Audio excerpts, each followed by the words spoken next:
Good morning నాన్న. Previous క్లాస్లో మనం ఫస్ట్ లెసన్ కంప్లీట్ చేసాము. దానికి సంబంధించిన గ్రామర్ పార్ట్ నెక్స్ట్ క్లాస్లో చెప్పుకున్నాము. ఇప్పుడు సెకండ్ లెసన్ స్టార్ట్ చేస్తున్నాను. సెకండ్ లెసన్ పేరు నేనెరిగిన బూర్గుల. నేనెరిగిన బూర్గుల లెసన్ పేరేంటి నాన్న? నేనెరిగిన బూర్గుల. పివి నరసింహారావు గారు విన్నట్టు. పివి నరసింహారావు గారు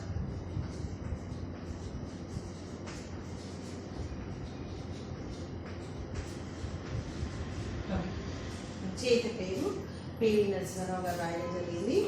చూడండి, ఆల్రెడీ ఫస్ట్ లెసన్ కంప్లీట్ అయింది ధర్మార్జునులు. మీరు నోట్స్ రాశారనుకుంటున్నా. కవిపద్యం, నేపథ్యం, అలానే 3 పోయిమ్స్, 4 పోయిమ్స్ ఉన్నాయి. అందులో 4 పోయిమ్లు భావాలు. పోయము భావము, పోయము భావము రాయండి. ఫస్ట్ది, అలానే 4వది, అలానే 6, 1, 4,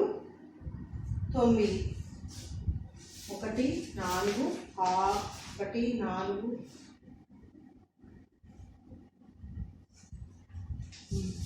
ఈ పోయిమ్స్ పద్యాలు ఆ భావాలు రాయాలి. ఓకే, లెసన్ పేరు నేనెరిగిన బూర్గుల. చూడండి, చదవండి, ఆలోచించి చెప్తున్నారు కదండి. సహనము, సత్యము, శాంత గంభీరము, ఆత్మవిశ్వాసము, నహరహము, సాధన, దక్షత, సాధుభాషణము, సద్వివేచనము, సద్గమనము, దానము, ధైర్యము, త్యాగము, సునిశ్చిత బుద్ధి, మేల్కొంచుట, పుణ్యగుణం, కరుణ, క్షమ, పరోపకార బుద్ధి అనేది ఆలోచన రీతులు అమరియుండు. మనుజులెప్పుడు మాన్యులు, మంగళ స్వరూపులు, మహోన్నతులు, విరాట్ రూప శోభితులు, సుకీర్తి కాంతావరపతులు, సుమతులు, జగతిగతి విరచితులు, సజ్జనులు వారు. సహనము, సత్యాన్ని, శాంత గంభీరం, శాంతత్వము, గంభీరంతో ఉండడం, ఆత్మవిశ్వాసము, అహరహము, సాధన, దక్షత, సాధుభాషణం, మంచిగా మాట్లాడటం, సద్వివేచనం, వివేకం కలిగి ఉండడం, సద్గమనం, మంచి మార్గాన్ని కలిగి ఉండడం, దానము, ధైర్యము, త్యాగము, సునిశ్చిత బుద్ధి, పుణ్యగుణము, కరుణ, క్షమ, పరోపకార బుద్ధి. ఇవన్నీ కూడా మనుషులకి ఎప్పుడు కూడా, గొప్పవారికి ఎప్పుడు కూడా ఉండవలసిన లక్షణాలు. మాన్యులు అంటే గొప్పవారు, మంగళ స్వరూపులు, మహోన్నతులు, అటువంటి లక్షణాలు, పై లక్షణాలు అన్నీ కలిగి ఉన్నవాళ్ళు గొప్పవాళ్ళు. విరాట్ రూప శోభితులు, సుకీర్తి కాంతాపరులు, ఎప్పుడు కూడా చిరస్థాయిగా వారి పేరు నిలిచిపోయి ఉంటుంది. సుమతులు, జగతిగత విరచితులు, సజ్జనులు వారు. ఇలాంటి లక్షణాలు ఉన్న వారిని ఈ పేరుతో పిలవడం జరుగుతుంది. ఈ పద్యం దేని గురించి చెప్తుంది?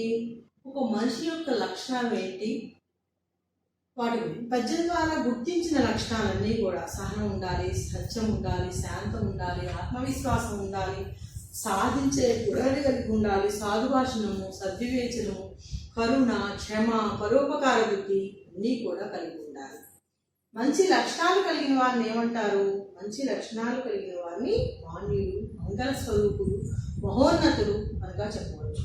అలాంటి వారిని గురించి ఎందుకు తెలుసుకోవాలి? వారితో ఎందుకు సాంగత్యం చేయాలి? మంచి వారితో స్నేహం చేస్తే మనం కూడా మంచి నేర్చుకుంటాము, మంచి వ్యక్తులుగా తీర్చిదిద్దగలుగుతాము. కాబట్టి అలాంటి వారితో స్నేహం చేయాలి. పాఠం ఉద్దేశం చూడండి నాన్న. సమాజంలో కొద్దిమంది ప్రభావశక్తి సంపన్నులు ఉంటారు. వీరి సాంగత్యం పొందినా, వీరి గురించి తెలుసుకున్నా స్ఫూర్తి కలుగుతుంది. అందరము ఒకే దేశంలో పుట్టి పెరిగిన వాళ్ళమే, కానీ అందరికీ కూడా ఒకే రకమైన ఆలోచన విధానాలు ఉండవు. సమాజంలో కొద్దిమందే ప్రభావశక్తి సంపన్నులు, అంటే గొప్ప వ్యక్తులుగా కలిగిన వాళ్ళు కొంతమంది ఉంటారు.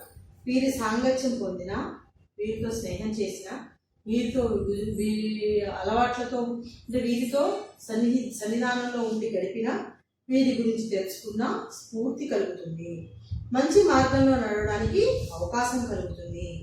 ఇలా స్ఫూర్తిదాయకులైన వారిలో బూర్గుల రామకృష్ణారావు గారు ఒకరు. ఈయన హైదరాబాద్ రాష్ట్రానికి తొలి ముఖ్యమంత్రిగా పనిచేసి రాజనీతిజ్ఞుడిగా, బహుభాషావేత్తగా, పరిపాలనా దర్శుడిగా పేరెన్నికన్నాడు.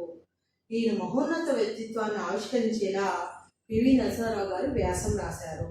మహోన్నత వ్యక్తిత్వాల నుండి స్ఫూర్తి పొందడమే ఈ పాఠం యొక్క ముఖ్య ఉద్దేశం. ఈయన హైదరాబాద్ రాష్ట్రానికి తొలి ముఖ్యమంత్రిగా పనిచేసి రాజనీతి అంటే రాజకీయ దాంట్లో కూడా రాజనీతిజ్ఞుడిగా కూడా పనిచేసి బహుభాషావేత్తగా పరిపాలనా దక్షుడిగా పరిపాలనకు అధ్యక్షుడిగా పేరునివ్వనేవాడు. ఈయన మహోన్నత వ్యక్తిత్వాన్ని ఆవిష్కరించే పివి నరసింహారావు గారు ఒక వ్యాసం రాశారు. ఎవరి గురించి? బూర్గుల. వ్యాసం పేరేంటి? నేనెరిగిన బూర్గుల. ఈయన మహోన్నత వ్యక్తిత్వాన్ని ఆవిష్కరించేలా పివి నరసింహారావు గారు వ్యాసం రాశారు. మహోన్నత వ్యక్తిత్వాల నుండి స్ఫూర్తి పొందడమే ఈ పాఠం యొక్క ముఖ్య ఉద్దేశం. ఈ పాఠం వ్యాస ప్రక్రియకి చెందింది. గొప్పవారి జీవితాన్ని, వారి వ్యక్తిత్వంలోని ఉదాత్తమైన స్ఫూర్తివంతమైన జీవన కోణాలను విశ్లేషిస్తూ ప్రశంసిస్తూ రాసిన అభినందన వ్యాసం అది. ఈ పాఠ్యభాగం ఆంధ్రప్రదేశ్ మాసపత్రిక 1972 సంవత్సరం డిసెంబర్ సంచిక నుండి తీసుకోబడింది. రచయిత చూడండి.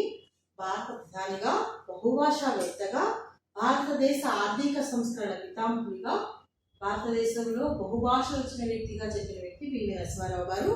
ఈయన పాములపర్తి వెంకట నరసింహారావు గారు. ఈయన పేరేంటి? పివి అంటే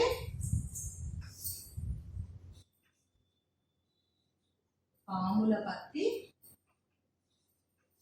వెంకట నరసింహారావు గారు.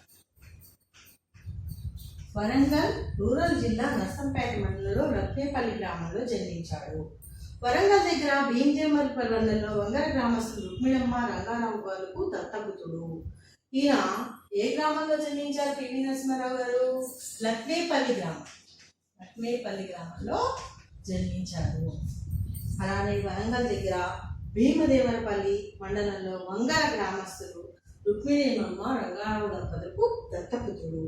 స్వామి రామానంద తీర్థ పివికి రాజకీయ గురువు. ఊర్పుల వారు గురుతుల్యుడు. విద్యార్థి దశలోనే హైదరాబాద్ సంస్థాన విముక్తి పోరాటంలో పాల్గొని ఉస్మానియా విశ్వవిద్యాలయం నుండి బహిష్కరణకు గురైనాడు. 1938 హైదరాబాద్ రాష్ట్ర కాంగ్రెస్లో చేరి రాజకీయ జీవితాన్ని ప్రారంభించారు. ఈయన రాజకీయ జీవితం ఎప్పటి నుంచి స్టార్ట్ అయిందట? 1938 నుంచి ఈయన రాజకీయ జీవితం ప్రారంభించడం జరిగింది. ఆంధ్రప్రదేశ్ ముఖ్యమంత్రిగాను, భారత ప్రధానిగాను విశిష్టమైన సేవలను అందుకున్నారు. చతురతతో భారత రాజకీయ అవనిక భూమిపై వెలుగు వెలిగిన రాజనీతిజ్ఞుడు. తెలుగు భాషలో సహా హిందీ, ఉర్దూ, ఆంగ్లం, మరాఠీ మొదలగు 17 భాషలు, దీనికి బహుభాషాలోచన. ఎన్ని భాషలు? 17 భాషల్లో అనర్గళంగా మాట్లాడగలిగిన బహుభాషావేత్త. తెలుగులో కాకతీయ అనే పత్రికను నడిపించాడు. విశ్వనాథ 1000 పడగలోని నవలను హిందీలోకి సహస్రవాన్ అనే పేరుతో అనువదించాడు. దీనికి కేంద్ర సాహిత్య అకాడమీతో బహుమతి లభించింది. ఈయన ఆత్మకథగా ప్రసిద్ధికెక్కిన ది ఇన్సైడర్ అనే భాషలోకి అనువదించబడింది. 1 లక్షత్ కొన్గధో అనే మరాఠీ పుస్తకాన్ని తెలుగులో అభిలా జీవితంగా ఆయన అనువాదించాడు. నిరాడంబర జీవితం, నిజాయితీ, దేశభక్తి కలిగిన పివి నరసింహారావు గారు జీవిత పర్యంతరం నిండుకుండల స్థితప్రజ్ఞుడిగా వెలిగాడు. ఆయన జీవితం ఇది. అతనికి కవిపరిచయం, పివి నరసింహారావు గారి కవిపరిచయం. ఈయన బహుభాషావేత్త, అయిన 17 భాషల్లో. అలానే ఆర్థిక శాస్త్ర పితామహుడిగా కూడా పేరు పొందారు. పివి గారు పాములపర్తి వెంకట నరసింహారావు గారు. ఈయన వరంగల్లోని రూరల్ మండలం నర్సంపేట మండలంలో జన్మించారు, లక్నేపల్లి గ్రామంలో. అలానే వరంగల్ దగ్గర భీమదేవరపల్లి మండలంలో వంగర గ్రామస్తులు రుక్మిణమ్మ రంగారావు గారుకు దత్తపుత్రుడు. స్వామి రామానంద తీర్థ రాజకీయ గురువు, ఊర్పుల వారి గురుతుల్యుడు.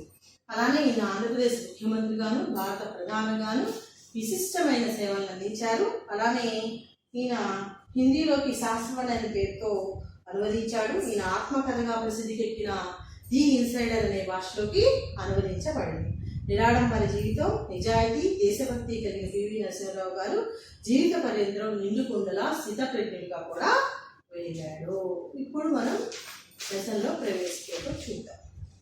పాఠం ఉద్దేశం చూద్దాం. సమాజంలో కొంతమంది చెప్పా కదా.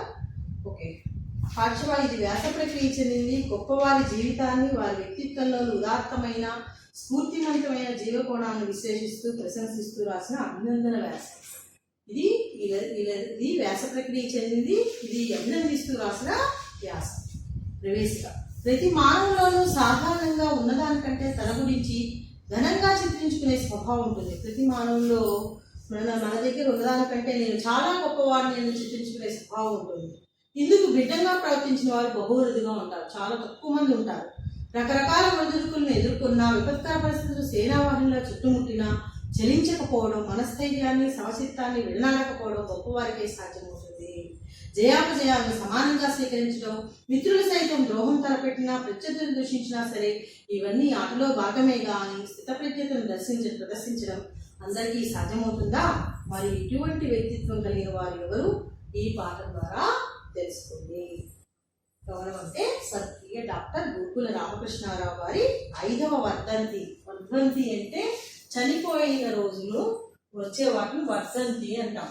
చనిపోతే మళ్ళీ అదే రోజు సంవత్సరానికి ఇట్లా వస్తూ ఉంటే దాన్ని వర్ధంతి అంటాం. ఈ వర్ధంతి రోజున సందర్భంలో వారి గురించి వ్యాసం ఏదైనా ఇవ్వవలసిందిగా మిత్రులు కొందరు నన్ను కోరారు. పివి నరసింహారావు గారిని కోరడం జరిగింది. డాక్టర్ రామకృష్ణారావు గారి పేరు వినగానే గత స్మృతులను ముప్పిరికొని భావోద్రేకంతో నా మనస్సు ఉక్కిరి బిక్కిరైపోతూ ఉంటుంది. నా భావాలన్నింటినీ ఈ వ్యాసంలో వివరించడం ఎలాగా అని అవన్నీ రాస్తే ఒక పెద్ద గ్రంథమే అవుతుంది. పివి నరసింహారావు గారి గురించి తలుచుకోగానే నా మనసులో అనేక భావాలు, ఆయన గురించి స్మృతులు ఎన్నో గుర్తుకొస్తూ ఉన్నాయి. అవన్నీ రాయాలి అంటే చాలా పెద్ద గ్రంథమే అవుతుంది. అందుకని రేఖ మాత్రంగా నా భావాన్ని ఇక్కడ కొద్ది మాత్రమే తెలుపుతున్నాను. కీర్తిశేషుడు డాక్టర్ రామకృష్ణారావు గారి గురించి చరిత్రకారులు ఏమి రాస్తారో మనకి తేలికగానే ఊహించుకోవచ్చు. డాక్టర్ రామకృష్ణారావు గారు ఫలానా తేదీ ఫలానా గ్రామంలో పుట్టారు. పూనాలో ఫెర్గుసన్ కాలేజ్ నుండి పశ్చిమ భాష ఐచ్ఛిక విషయంగా తీసుకొని పట్టుబదులయ్యారు. ఏదైనా ఒక విజయం గురించి చెప్పాలంటే వాళ్ళ తల్లిదండ్రుల పేరు, వాళ్ళు ఎక్కడ పుట్టారో అక్కడ చూపించారు, ఆ కాలేజీలో చదువుకున్నారు అని చెప్పడం జరుగుతుంది. పర్షియన్ ట్యూటర్గా కొంతకాలం పనిచేశాడు. తర్వాత న్యాయవాద పట్టా పొంది ఫలానా సంవత్సరంలో న్యాయవాదిగా నమోదయ్యారు. ఇన్ని సంవత్సరాలు న్యాయవాదిగా పనిచేశారు. ఇన్ని ప్రజా ఉద్యమాల్లో ఎన్నిసార్లు సత్యాగ్రహం జరిపి చేరికి వెళ్ళారు. హైదరాబాద్ స్టేట్ కాంగ్రెస్ లో వారు ప్రముఖ నాయకుడు, మంత్రిగాను ముఖ్యమంత్రిగాను 2 రాష్ట్రాలకు గవర్నర్గా పనిచేశారు. కొంతకాలం రాజ్యసభ సభ్యులుగా ఉన్నారు. అనేక కమిటీలకు కమిషన్లకు అధ్యక్షులుగా ఉన్నారు. గుండెపోటు వల్ల 1967 సెప్టెంబర్ 14వ తేదీన కన్నుమూశారు. మొదలైన అంశాలు రాస్తారు. చారిత్రకంగాను కాలక్రమం ప్రమాణాలను అది అంతా నిజమే, కానీ అంత మాత్రం చేత డాక్టర్ రామకృష్ణారావు గారు అసలు వ్యక్తిత్వం మనకు అవగతం కాదు. అసలు ఇవన్నీ కూడా నిజమే, కానీ ఈ వీటిని రాయడం వల్ల రామకృష్ణారావు గారి వ్యక్తిత్వం తెలుస్తుందా అంటే తెలిసిందేమీ లేదు. ప్రతి మానవుల్లోనూ సాధారణంగా ఉన్నదాని కంటే ఘనంగా తన గురించి తాను చిత్రించుకునే స్వభావం ఉంటూ ఉంటుంది. నేను ఇతర వాడిని, నాకు అది తెలుసు, నాకు ఇది తెలుసు అని మన గురించి మనమే గొప్ప చెప్పుకోవడం అనేది ప్రతి మానవుల్లో ఉంటుంది. కానీ దాని గురించి వాని అంతరాత్మ బోధిస్తూనే ఉంటుంది. అయినప్పటికీ తాను చిత్రించుకున్న ఆ కృత్రిమ ఘనత ఇతరుల ముందు ప్రదర్శించి ఇతరుల కంటే తాను అధికం నడిపించుకోవాలనే ఉబలాటం, పెనుగులాట ప్రతినిత్యం ఉంటూనే ఉంటాయి. ఇతరుల కంటే నేను గొప్పవాడిని అనుకొని చిత్రించుకునే అలవాటు, తత్ఫలితంగా ఒకరినొకరు కించపరుచుకుంటూ తన శక్తి సామర్థ్యాన్ని, అమూల్య సమయాన్ని వ్యర్థపరుచుకుంటుండడం మనం చూస్తూనే ఉంటాము. అయితే వాళ్ళ ముందు నేనే గొప్ప అని ప్రదర్శించుకోవడం, ఇలా చేస్తున్న వల్ల ఒకరి సామర్థ్యాన్ని తెలుసుకోవడం, అమూల్య సమయాన్ని వ్యర్థపరుచుకుంటూ ఉండడం మనం చూస్తూనే ఉంటాం. ఒకరికొకరు కించపరుచుకోవడం. కానీ ఇందుకు డాక్టర్ రామకృష్ణారావు గారు మాత్రం అరుదుగా కనవచ్చే ఒక చక్కని మినహాయింపు అని చెప్పవచ్చు. వారు ఎల్లప్పుడూ అన్ని విషయాలు, ఆఖరి తమలోని లోపాలను కూడా ఉన్నట్లుగానే చెప్తూ ఉండేవారు. ఎంత ఉంటే అంత, వీసం ఎత్తు ఎక్కువ లేదు, వీసం ఎత్తు తక్కువ లేదు. ఇక్కడ వీసము అన్నారు, కొలిచేవారు వీసం. వీసం అంటే 1/16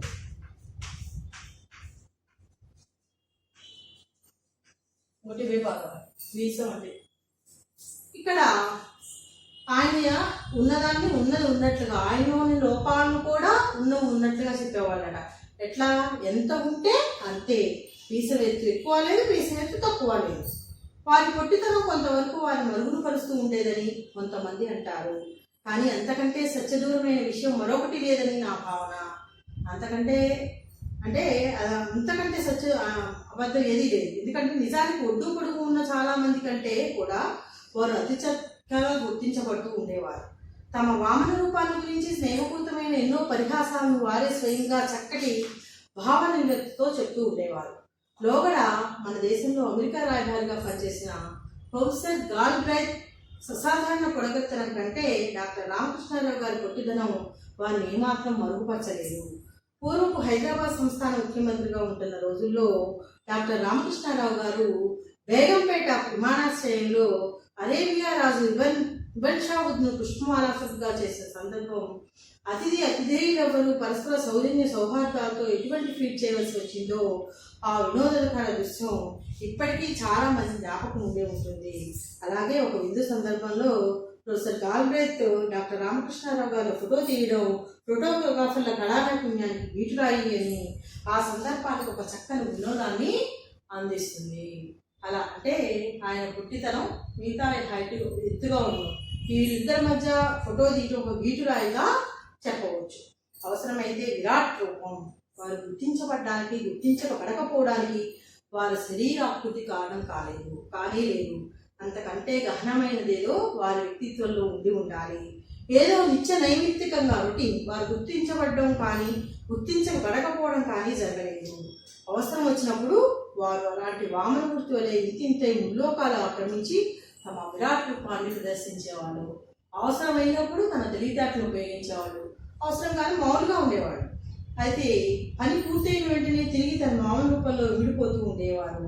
మరొక అవసరం వచ్చే వరకు. అందుచేత వారు కావాలని నిడారంబరంగా తెరువు మరుగున ఉండడం జరగలేదు. ఎప్పుడు కూడా కావాలని మరుగున పడిపోయి ఉండడం ఎప్పుడు జరగలేదు. ఎప్పుడు కూడా అసలు తమ మహోన్నత రూపంలో ప్రదర్శితం కావడం అవసరం తీరంగానే తిరిగి స్వస్థ రూపంలో ఇమిడిపోవడం అనేది వారి స్వభావంలోనే ఉంది. ఎప్పుడు అవసరమైనప్పుడు ఏదైనా చేయాల్సిన ముందడుగు వేయడం, తర్వాత మామూలుగా తన రూపంలోకి తాను రావడం, ఇది విరాట్ రూపం. విచిత్రం ఏంటంటే డాక్టర్ రామకృష్ణారావు గారికి వ్యక్తిత్వపు మహోన్నత శిఖరాలు కానీ అగాధ లోతుల్లోనే పరిరక్షితమవుతూ ఉండేవి. ఎప్పుడు కూడా ఆయన ఎప్పుడు ఎలా ఉండాలో ఆ విధంగా నడుచుకుంటూ వచ్చేవారు.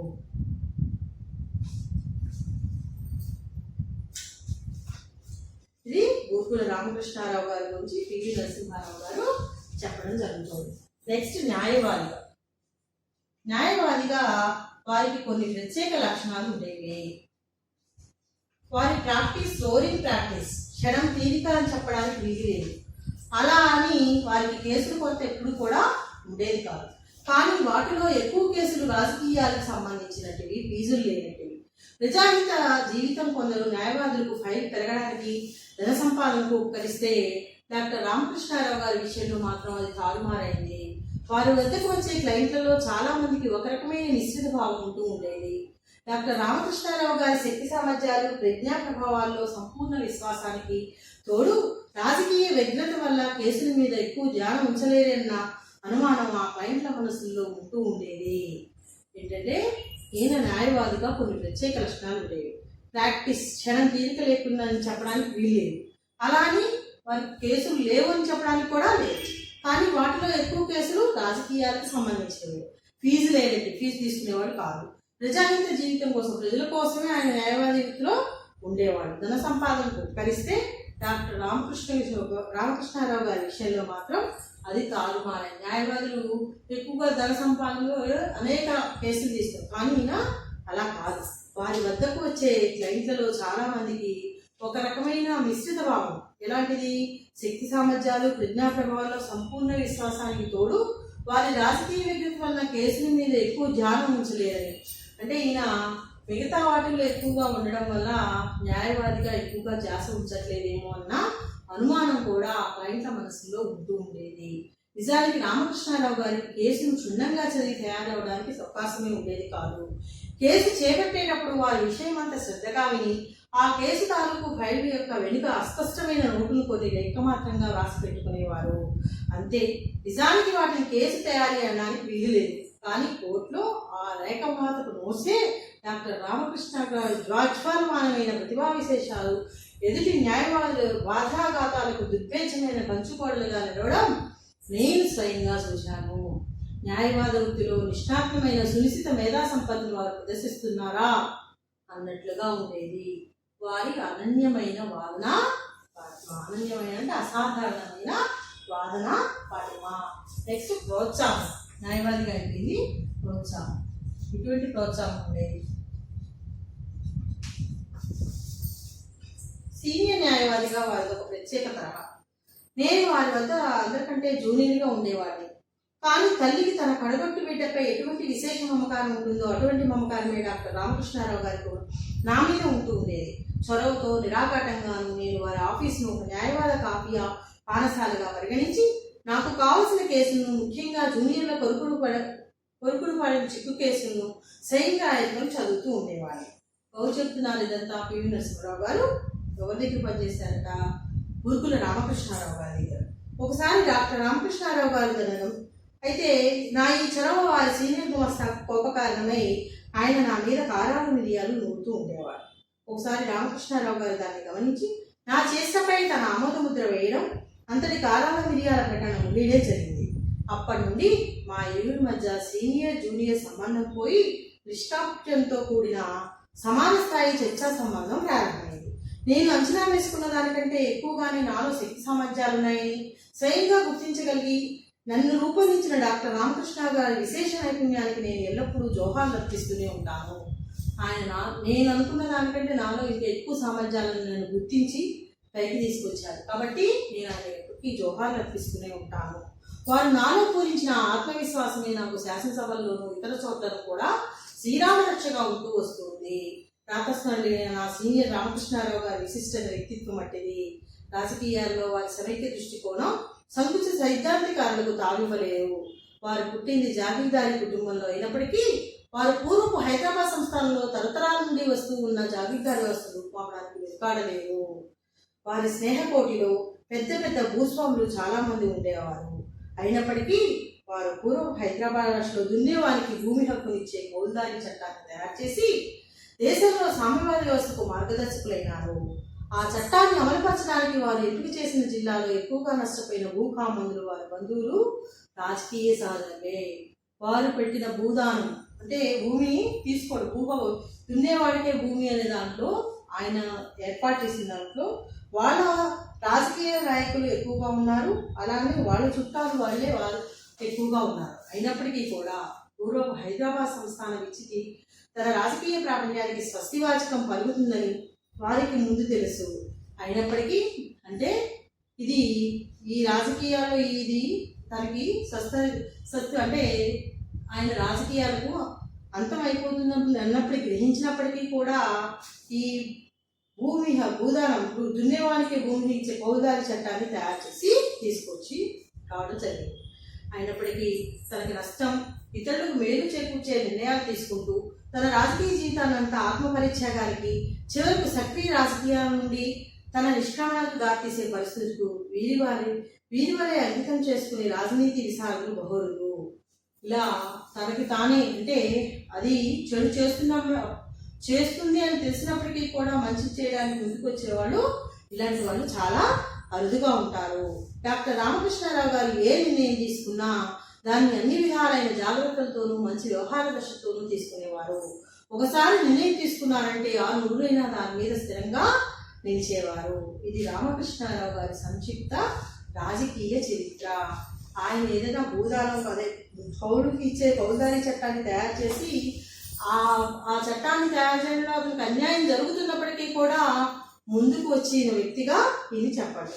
నెక్స్ట్ సౌజన్యానికి మారు పేరు.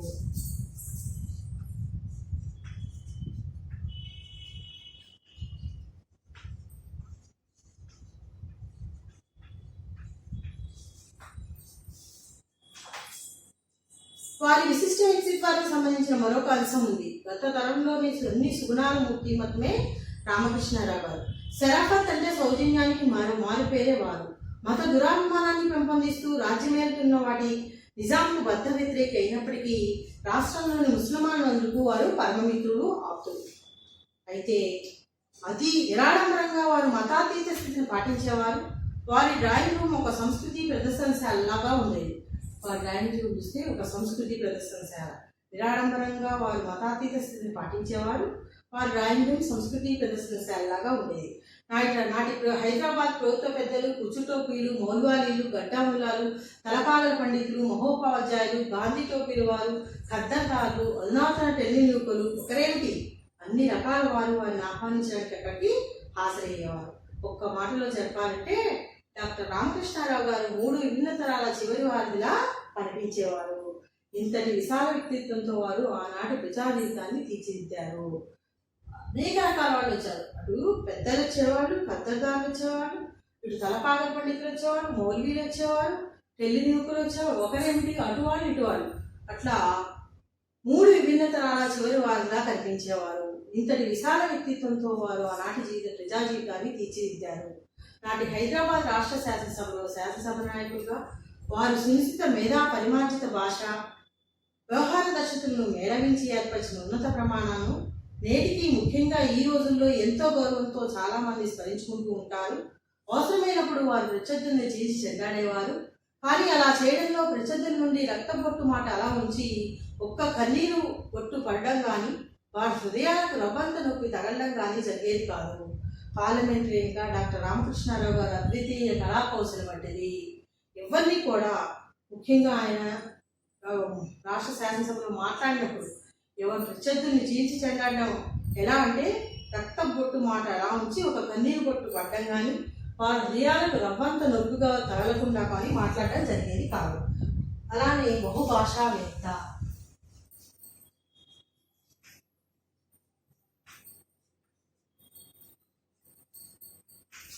చూడన్నా, వారు చాలా ప్రతిభావంతులైన భాషావేత్తలు అనే విషయం అందరికీ తెలిసిందే. వారు చదువుకున్న చాలా భాషలు వాటి అందరి అభిరుచుల్ని ప్రైవేటుగా చదువుకున్నవే. ముఖ్యమంత్రి ఉంటున్న ఆ రోజుల్లో రామకృష్ణారావు గారు ప్రతిరోజు అర్ధరాత్రి వరకు ఆఫీస్ ఫైల్ చూసుకొని ఆ తర్వాత నమ్మశక్యంగా ఉత్సాహంతో సంస్కృత ప్రాచీన కావ్యాలు చదవడంలో ఎలా మునిగిపోయేవారో నాకు ఇప్పటికీ స్పష్టంగా జ్ఞాపకం ఉంది. బహుముఖ ప్రతిభావంతులైనప్పటికీ డాక్టర్ రామకృష్ణారావు గారు ప్రధానంగా సాహితీ జగత్తుకు చెందినవారని నమ్మకం. ఇది చాలా వింతగానే తోచవచ్చు. ఎందుకంటే వారి సాహిత్య వ్యాసంగం జరగవలసినంత ఎక్కువగా జరగలేదు. ఓకేనా నాన్న? ఇంతవరకు సాహిత్య బహుభాషావేత్త. ఇక మేము నెక్స్ట్ క్లాస్లో చెప్పుకున్నాం. నేను ఎరిగిన బుద్ధులు పివి నరసింహారావు గారు రచయిత. కవి పరిచయం చదివాం కదా. ఓకే, నెక్స్ట్ క్లాస్లో చెప్పుకున్నాం. Thank you.